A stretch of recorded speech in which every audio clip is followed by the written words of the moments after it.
Catalytic agent होता है उस पर कोई प्रभाव नहीं पड़ता, वो ज्यों का त्यों है और सबके लिए कॉमन होता है।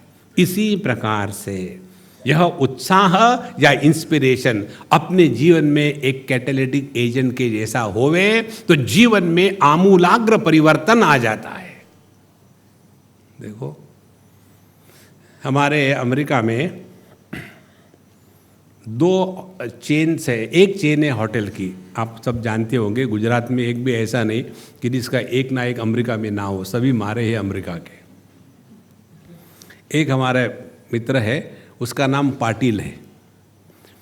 जब वो जा रहा था और इमिग्रेशन से, तो उसमें लिख दिया अपना नाम अश्विन पाटिल करके। तो उसने, I think you are written your spelling wrong. No, it's right. No, it has to be Patel. How come Patil? जितने पटेल अमेरिका में है उतने इंडिया में नहीं होंगे। तो वहाँ एक होटल चेन है, TGIF, you all know about it. Thank God it's Friday. Because Americans live for a weekend. So Monday through Friday noon, they work very hard.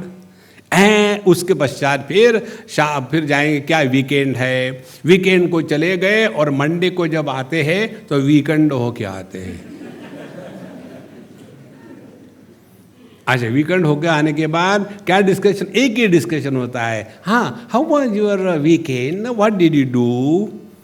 और फिर अब मंडे आ गया। तो ऐसे लोगों के लिए हमने एक नई चेन खोल दी है वहाँ, उसका नाम है OGIM। Oh God, it's Monday again start. See, जीवन उत्साह युक्त यदि होवे तो कोई भी समस्या नहीं।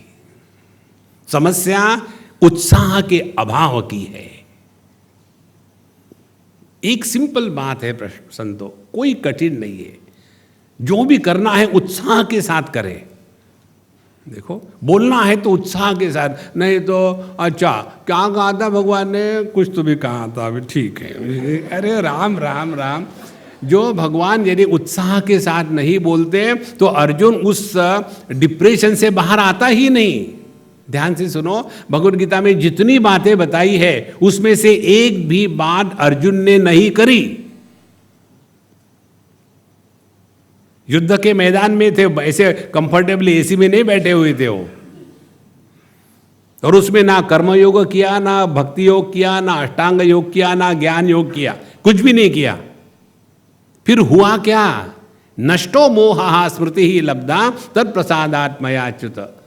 तो भगवद गीता का तात्पर्य कंठस्थ करके हिल हिल के रोज पाठ करना नहीं है, अपने मोह का नाश होना चाहिए। देखो संतो, जब तक कि ये मोह खत्म नहीं होगा, मोह किस बारे में था अर्जुन के? इसी बारे में था कि वो है कौन, हु इज ही। ध्यान से सुनना, जब जब हम डिस्टर्ब होते हैं तब तक हम मोह में होते हैं। देखो, जो मैं की हम बात करते हैं, इस मैं को ही नहीं पहचानते, कौन है ये मैं? हमारे शास्त्र बताते हैं 3 प्रकार के मैं होते हैं। एक को कहते हैं गौणात्मा, दूसरे को कहते हैं मिथ्यात्मा, और तीसरे को कहते हैं मुख्यात्मा। तो पहले मिथ्यात्मा समझ लें। मिथ्यात्मा माने क्या? ना तो ये देह हमने पैदा किया, ना तो ये देह हमारी बात मानता है, फिर भी हम ये देह है, इसको कहते हैं मिथ्यात्मा। इसका कोई लॉजिक नहीं। नोबडी कैन चैलेंज दिस कि देह हमारे माँ बाप की पैदाइश है और ये देह हमारी एक बात नहीं मानता। आपने देखा होगा ना, कई लोग होते हैं राउंड फिगर, उनके जीवन में एक ही लक्ष्य होता है, मैं अगरबत्ती कब बनूं। देखो, और दूसरे होते हैं अगरबत्ती, एक ही लक्ष्य, मैं राउंड फिगर कब बनूं। तो ये अगरबत्ती है, वो भैंस खा जाए तो भी अगरबत्ती ही रहता है। और ये राउंड फिगर जो है, अमूल का पोस्टर देखा तो 2 किलो बढ़ गए। तो ये देह ना तो हमने पैदा किया है, ना तो ये हमारी बात मानता है, ना तो logically it can be accepted that I am body, फिर भी मैं देह हूं। और जितनी समस्या शुरू हो जाती है केवल देहात्म भाव के होने के पश्चात, तो यह मिथ्यात्मा इज नॉट रियल। मिथ्यात्मा माने कैसे, वेदांत पढ़ना हो और यदि रस्सी सांप वेदांत के क्लास में न आवे तो वो वेदांत की क्लास नहीं होती। और ये वेदांती लोग रस्सी सांप ले करके इतने फंस जाते हैं उसमें, ब्रह्मन तो कभी मिलता नहीं है, सांप जरूर मिलता है। देखो, तो रस्सी पर सांप को देख करके उसको सत्य मानना, उसको कहते हैं मिथ्यात्मा।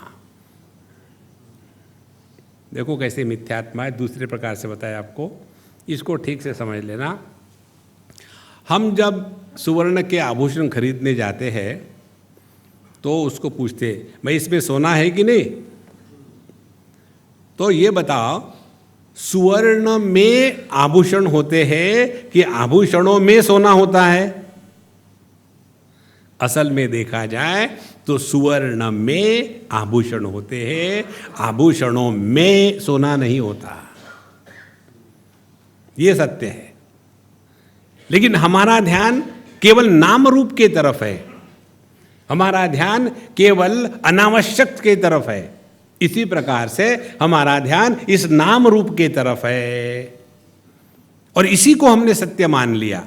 लेकिन थोड़ा भी चिंतन करें और अपने स्वयं के अनुभूतियों का विश्लेषण करें, दो बातें, थोड़ा चिंतन और अपने अनुभूतियों का विश्लेषण, तब पता चलेगा कि हमारे होने के लिए देह की आवश्यकता नहीं है। गहरी नींद में और स्वप्न में हमारा देह के साथ तादात्म्य नहीं होता, फिर भी हम होते हैं। देखो, पिछले जन्म में पता नहीं क्या पाप किए, इस जन्म में इसके साथ शादी हो गई। स्वामी जी क्या करूं? अब अगले जन्म से बचना हो तो उसके साथ ठीक से व्यवहार करो, अन्यथा उसका करवा चौथ का व्रत जारी है।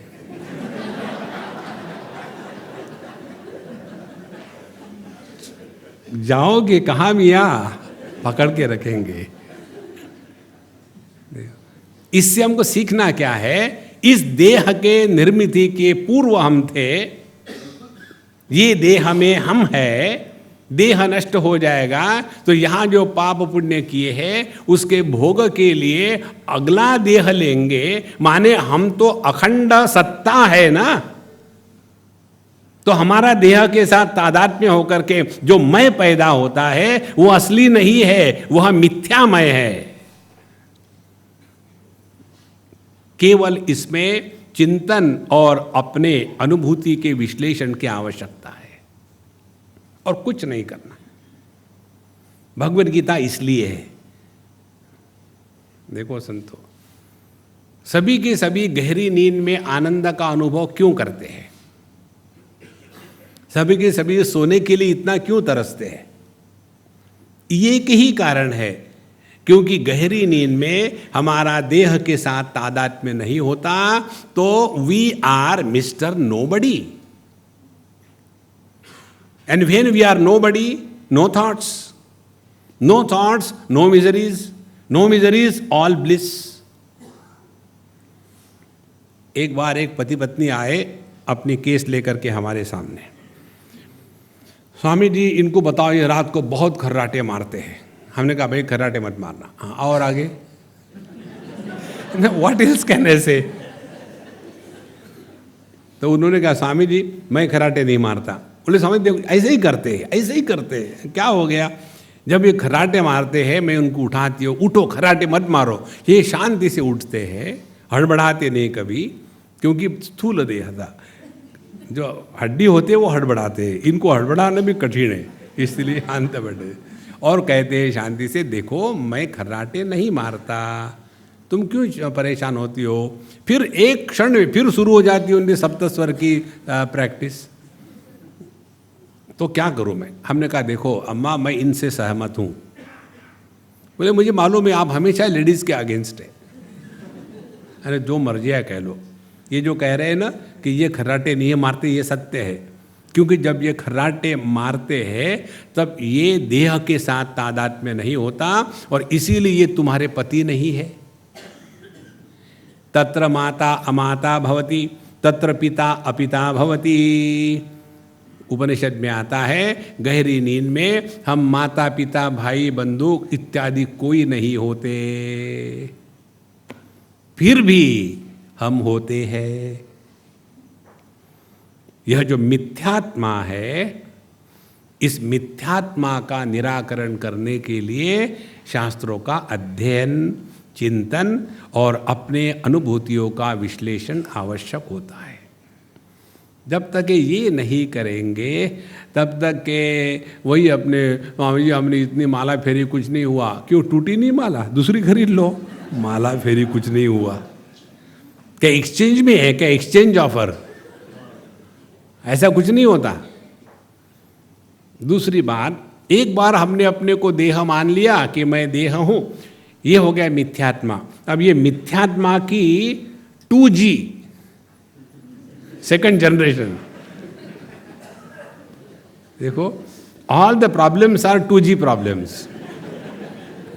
Earlier you must have heard Parle G biscuits, now this is the latest fashion 2G।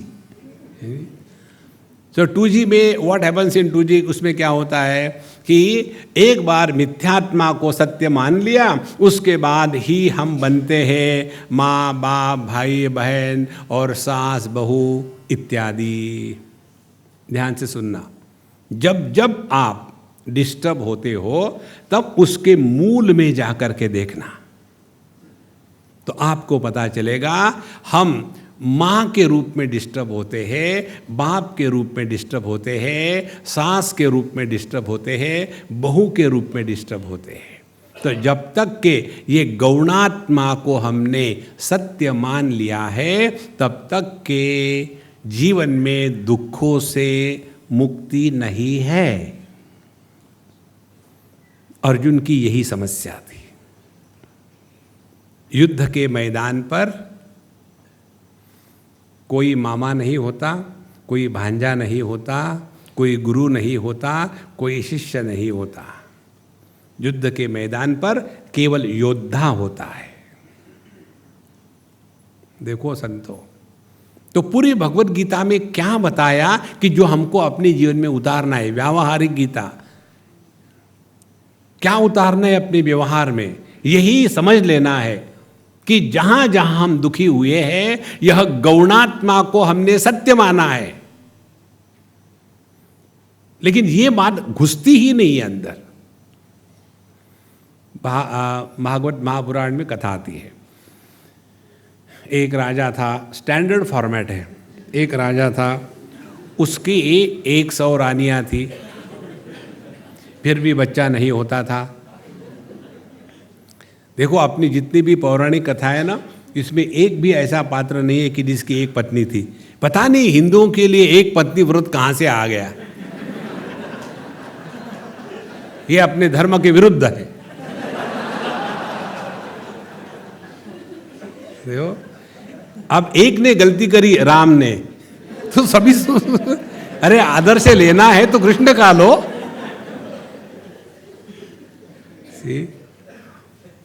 तो उनकी 100 पत्नियां थी और फिर भी बच्चा नहीं हो रहा था।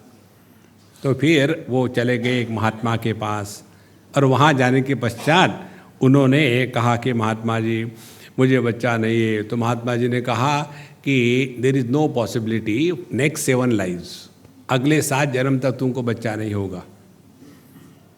बोले I am not asking the x ray report,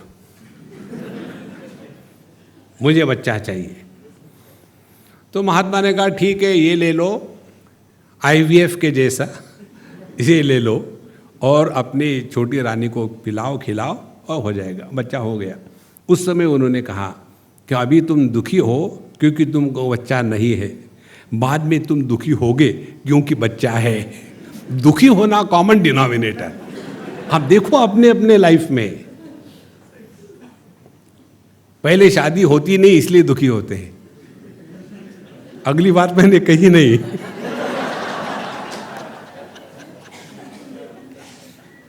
क्योंकि मेरे अनुभव का क्षेत्र नहीं है वो। तो हम शादी नहीं होती इसलिए दुखी होते, शादी हो गई तो दुखी हो गए। उसके बाद बच्चा नहीं होता तो दुखी है, बच्चा नहीं हो रहा, बच्चा नहीं हो, तो बचे हो इसलिए बच्चा नहीं हो रहा। अच्छी बात है। देखो हमारे सिद्धांत बड़े डिफरेंट है आम बाबा जियों से। जिसको बच्चे नहीं होते वो महाभाग्यवान होते हैं। थोड़े कम भाग्यवान वो होते जिनको केवल लड़कियां होती हैं, थोड़े कम, वो भी भाग्यवान है, थोड़े कम। उससे भी कम भाग्यवान वो होते जिनको लड़का लड़की दोनों होते हैं। और जो बिचारे होते हैं उनको केवल लड़के होते हैं।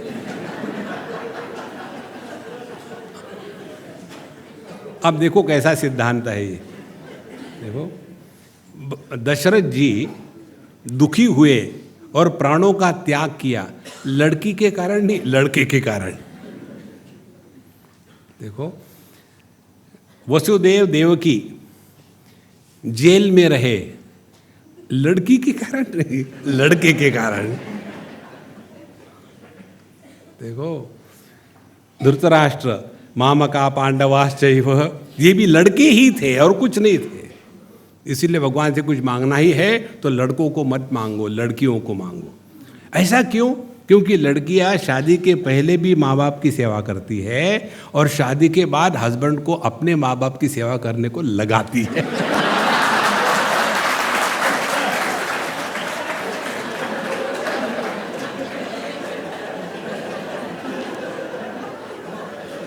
देखो इसलिए अब अपनी प्रार्थना बदल डालो। लड़के के चक्कर में मत पड़ना, आज तो कोई सुखी नहीं हुआ लड़कों से। और फिर ये लड़के हो गए तो बहू घर में आ गई सर खाने के लिए, फिर उनके बच्चे हो गए, फिर बेबी सिटिंग करो, कम परेशानी है। लड़कियां पैदा करो, अपना मातृत्व का आनंद पूरा ले लो और किसी के पल्ले बांध करके मौज में रहो।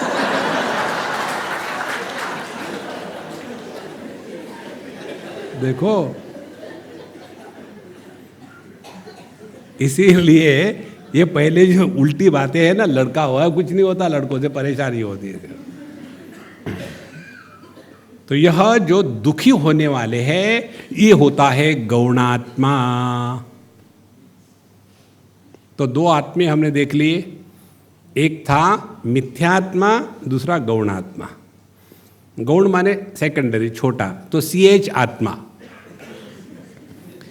अब आगे मुख्यात्मा पर। Who is मुख्यात्मा? मुख्यात्मा वह है कि जो मिथ्यात्मा का आधार है लेकिन उसके द्वारा प्रभावित नहीं होता, और इसीलिए गौणात्मा का भी आधार होते हुए उसके द्वारा भी जो प्रभावित नहीं होता। देखो तो जागृत अवस्था में स्थूल देह को आधार दे करके, स्वप्नावस्था में स्वप्न के देह को आधार दे करके, सुषुप्ति अवस्था में नींद को आधार दे करके, समाधि में समाधि को आधार दे करके, इन चारों के जो परे तत्व है वह मुख्यात्मा है। उसको यदि हम पहचानेंगे और इस जीवन में जिएंगे तो जीवन में मौज के सिवा कुछ है ही नहीं। देखो कई लोग होते हैं ना, दिन में 4 बार कपड़े बदलते हैं, दिन उनका उसी में जाता है। कहीं जाना है चलो कपड़े बदल लेते हैं, फिर कहीं जाना फिर कपड़े बदल लेते हैं। इसी प्रकार से यह मुख्य आत्मा है ना, वेकिंग में जाना है चलो ग्रॉस बॉडी पहन लो, मटक मुटक के आ जाओ। देखो अपने हिंदी में देह को 2 शब्दों से कहा जाता है, एक तो उसको मटका कहते हैं, नहीं तो उसको घट कहते हैं। तो जो स्त्री का देह होता है उसको मटका कहते हैं और पुरुष का देह उसको घट कहते हैं, क्योंकि पुरुष घटिया होते हैं और स्त्रियां मटकती है।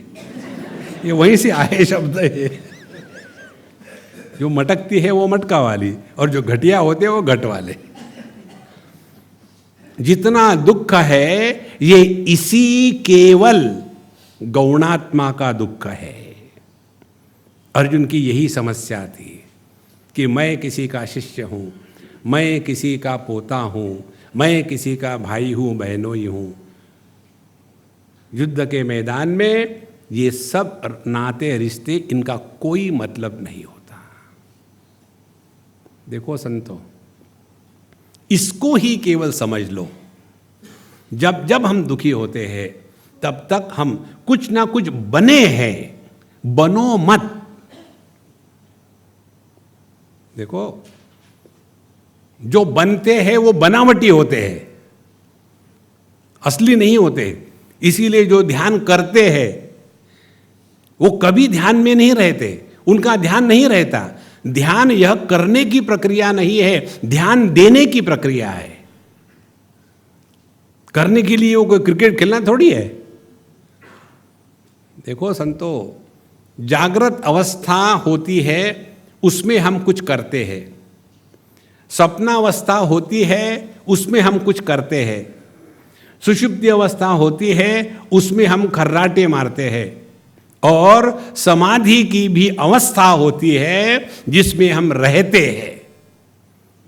कोई कहता है क्या कि मैं जागृत अवस्था कर रहा हूं, कोई कहता है क्या कि मैं सपना कर रहा हूं। करते नहीं, उस अवस्था में जाने के बाद कुछ होता है। इसी प्रकार से ध्यान किया नहीं जाता, हो जाता है। जैसे प्रेम, आपको सबको पता होगा उस श्लोक का, प्यार किया नहीं जाता। किसी तो भी उपनिषद में आया है, फिल्मोपनिषद में आया है। जब यह बात समझ में आ जाती है ना, तब देखो फिर हमको भगवद गीता जीवन में उतारना संभव है, अन्यथा परेशानी रहेंगी। एक के बाद एक प्रश्न। एक ने मुझे प्रश्न पूछा था, बंगाल में एक लड़की आई मेरे लेक्चर के बाद, और Swami ji, Bengalis pronounce Sanskrit in a very unique manner.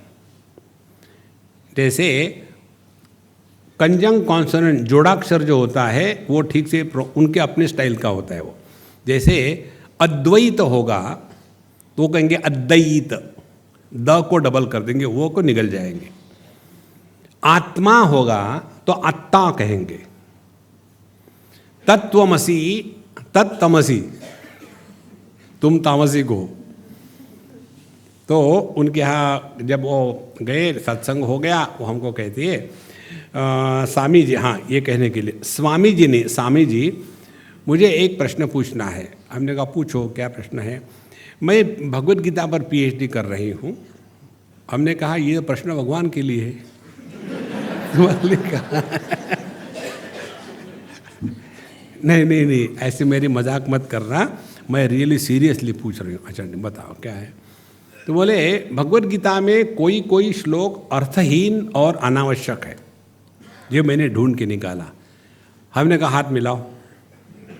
क्यों? ना मैंने भी ढूंढ के निकाला। रियली? हाँ। मैंने बताओ कौन से श्लोक है? फिर मैंने बताया 9वें अध्याय का 3-4 श्लोक। मया ततमिदं सर्वं जगदव्यक्तमूर्तिना मस्तानि सर्वभूतानि न चाहं तेष्वस्थितः न च मस्तानि भूतानि पश्य मे योगमैश्वरं भूतभृन्न च भूतस्थः ममात्मा भूतभावनः। Oh God, really? You also agree with me? I said, that I didn't say. Really, इनका कोई अर्थ ही निकलता नहीं।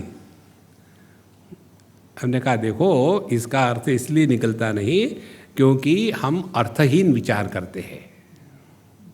विचार करने की भी प्रक्रिया होती है। दिमाग में विचार आए, इसीलिए हम विचारवान नहीं होते।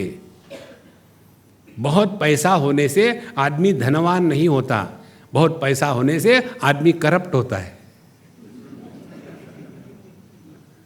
देखो, पैसे का धनवान होने से कोई मतलब नहीं है। इसी प्रकार से हम बहुत विचार करते हैं, इसलिए विचारवानक नहीं है, विचारवान नहीं है हम। ये तो अंदर में जंगल हो गया है, नॉन स्टॉप थिंकिंग।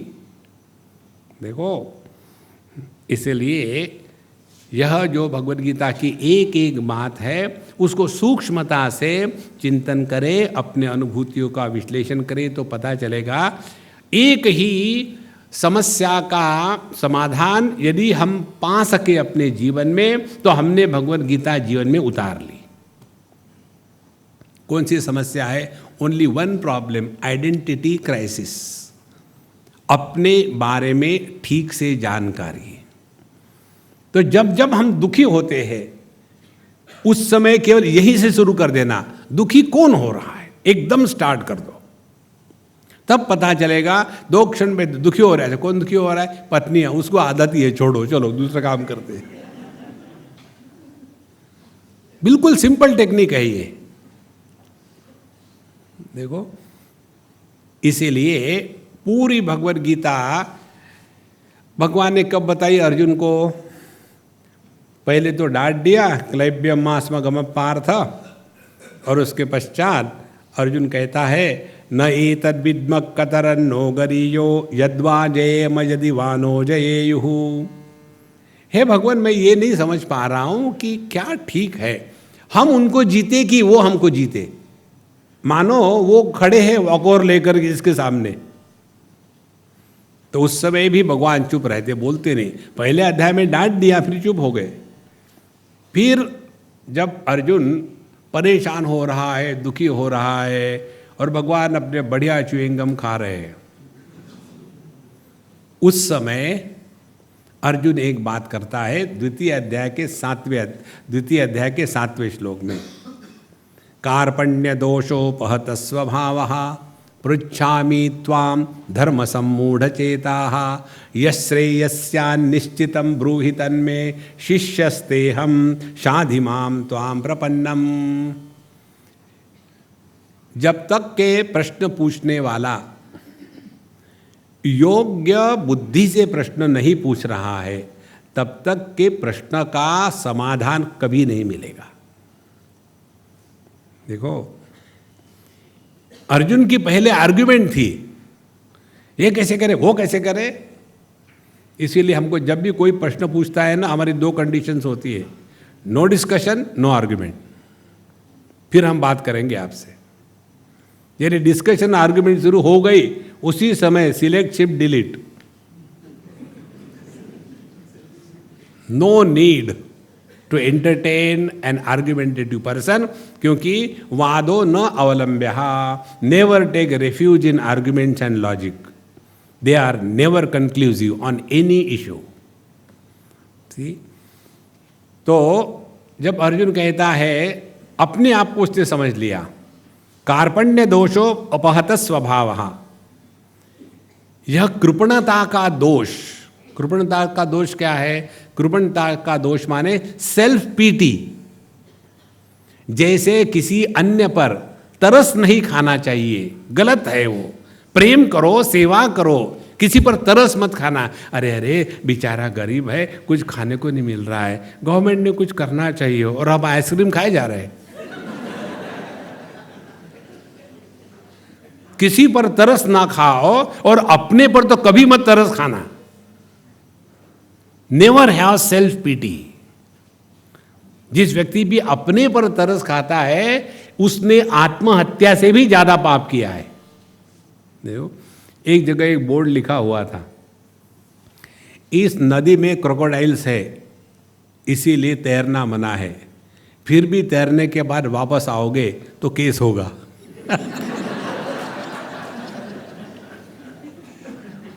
देखो, मरना ये गुनाह है, उससे भी ज्यादा गुनाह है अपने पर तरस खाना। तरस मत खाओ अपने पर। अर्जुन को ये बात समझ में आ गई, कार्पण्य दोषो अपहत स्वभावः। फिर पृच्छामि त्वाम धर्म सम्मूढ़ चेताः। अब मैं इसमें कंफ्यूज हो गया हूं कि मेरा इस समय क्या धर्म है। तैत्तिरीय उपनिषद में एक मंत्र आता है, अथ यदि ते कर्म विचिकित्सा वा वृत्त विचिकित्सा वा स्यात् ये तत्र ब्राह्मणाः सम्मर्शिनः युक्ता आयुक्ताः अलूक्षा धर्मकामा स्युः यथा ते तत्र वर्तेरन्न तथा तत्र वर्तेथाः एष आदेशः एष उपदेशः एषोपनिषद। यदि आपके अंतःकरण में कर्म को लेकर के और विचारों को लेकर के कोई संदेह आ गया, विचिकित्सा स्यात्, तो वहां आप जहां रहते हो वहां निश्चित रूप से कोई ना कोई साधु संत होंगे। देखो कितनी महत्व की बात है। अपने भारतवर्ष में कहीं भी चले जाओ आपको निश्चित रूप से कोई ना कोई साधु संत आज भी मिलेगा। लेकिन कैसे होने चाहिए वो?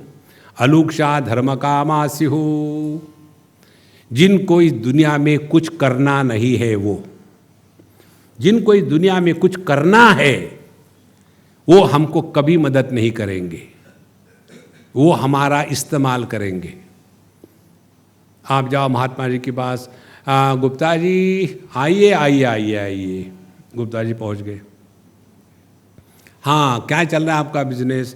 कुछ नहीं, मेरी स्टील इंडस्ट्री है, इतने इतने स्थानों पर है। महात्मा जी एकदम, अच्छा गुप्ता जी बैठिए बैठिए, अरे जरा दूध ले आना केसर डाल करके। देखो हमारा वहाँ एक हॉस्टल बन रहा है और उसके लिए ऐसा करेंगे तो आपका नाम लिख देंगे यहाँ कि यहाँ की लोहा आपने दिया है और हो गया। और गुप्ता जी गए थे एडवाइस लेने के लिए कि मेरी बीवी बहुत पैसा खर्चा करती है तो उसको कैसे बचाऊं। तो वो बाप रे, ये पैसा मांग रहे हैं, भागो। देखो अलूक्षा धर्म कामा स्युः, जिनको इस जगत में कुछ भी करना है वो हमको कभी योग्य एडवाइस नहीं देंगे। ये बात स्पष्ट समझ लेना। धर्म काम यथा ते तत्र वर्त, वहाँ उन्होंने जैसे बताया है वैसे शुरू करो। फिलॉसॉफी की बात कभी भी संतों के साथ नहीं करनी चाहिए। एक बार एक सज्जन मुझे पूछ रहे थे, स्वामी जी मैं ऐसे कैजुअली पूछ रहा हूँ। हमने कहा मैं भी कैजुअली जवाब दूंगा, डोंट वरी। नहीं, समझो किसी की बीबी किसी को मारती है तो क्या करना चाहिए? हमने कहा तुम उसको ठीक से समझाते क्यों नहीं?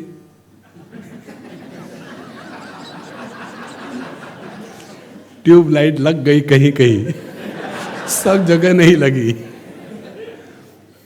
आपको कैसे पता चला मेरी बीवी मुझे मारती है करके? हमने कहा इसलिए पता चला कि आपके चेहरे पर स्पष्ट लिखा हुआ है, पतित पावन सीताराम।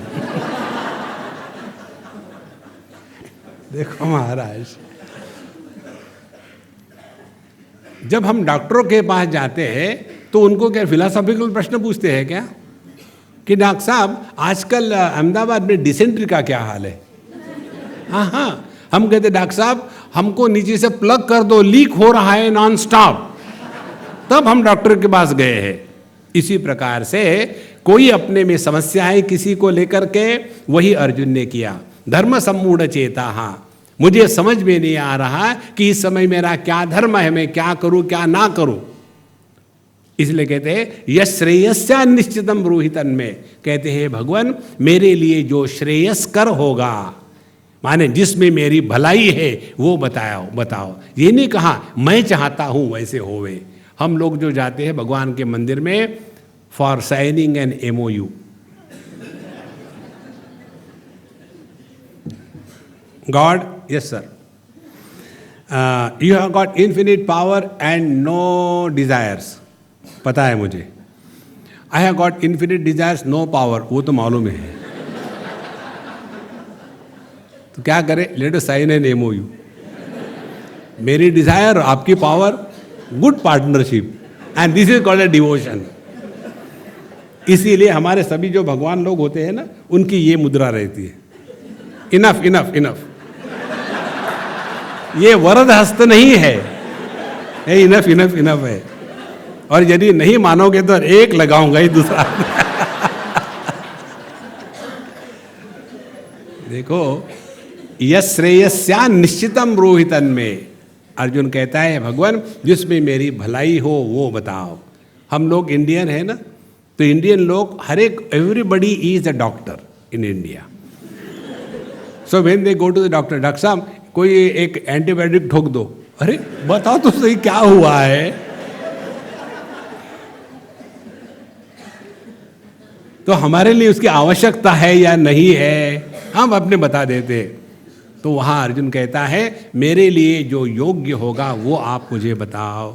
सवाल आता मैं क्यों बताऊं, why should I tell you. तो फिर कहता है शिष्यस्ते हम शाधि माम त्वाम प्रपन्नम, मैं आपका शिष्य हूं, आप मुझे शाधि का मतलब है you instruct me I shall follow. उपदेश कभी भी बिना किसी ने पूछे नहीं करना चाहिए। हमारे बच्चे हमारी बात मानते क्यों नहीं? बचपन से लेकर के मरते दम तक अपने या उनके नॉन स्टॉप एडवाइस। बच्चे खड़ा क्यों, बैठा क्यों, खड़ा क्यों, नाखून क्यों खा रहा है, तुम्हारे मेरे खा।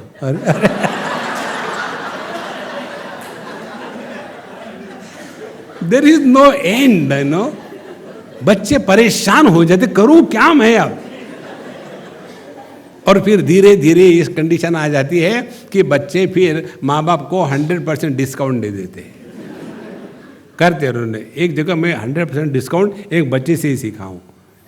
कुछ हो गया तो उसके पिताजी ने उस लड़की को एक चाटा लगाया, फिर बाहर चले गए किसी काम से। तो मैं उसको सलाहने गया कि बेटा देखो तुम्हारे पापा ना तुमसे बहुत प्यार करते, Swami ji don't try to console मी। तुमको दुख नहीं है? बोले मुझे दुख नहीं होता। क्यों? I have given him 100% discount. माने उनके गुस्से का, बोलने का कोई वैल्यू ही नहीं रहा। देखो यही बात हो जाती है, जब तक कि कोई हमको पूछे नहीं कभी कुछ बताना नहीं चाहिए। सी ना पृष्ठ कस्यचित ब्रूयात, किसी ने नहीं पूछा तो मत बताना है। और यदि कोई पूछने वाला जिज्ञासा से पूछ रहा हो तो जरूर बताना है। इसीलिए प्रश्न पूछने वाले के अनुसार ध्यान से सुनना। आखिरी विचार, जब हम जगत में जाकर के एक दूसरे से बात करते, प्रश्न पूछते हैं ना, तो प्रश्नों को उत्तर दिया जाता है। लेकिन साधु संतों के पास जाओ तो वो प्रश्न को उत्तर नहीं देते, वो जो प्रश्न पूछने वाला है उसको उत्तर देते हैं। Basic difference. अर्जुन के इस प्रश्न को लेकर के भगवान ने जो बताया है उसको कहते हैं भगवद गीता। भगवद गीता का असली प्रारंभ होता है 16वें अध्याय से।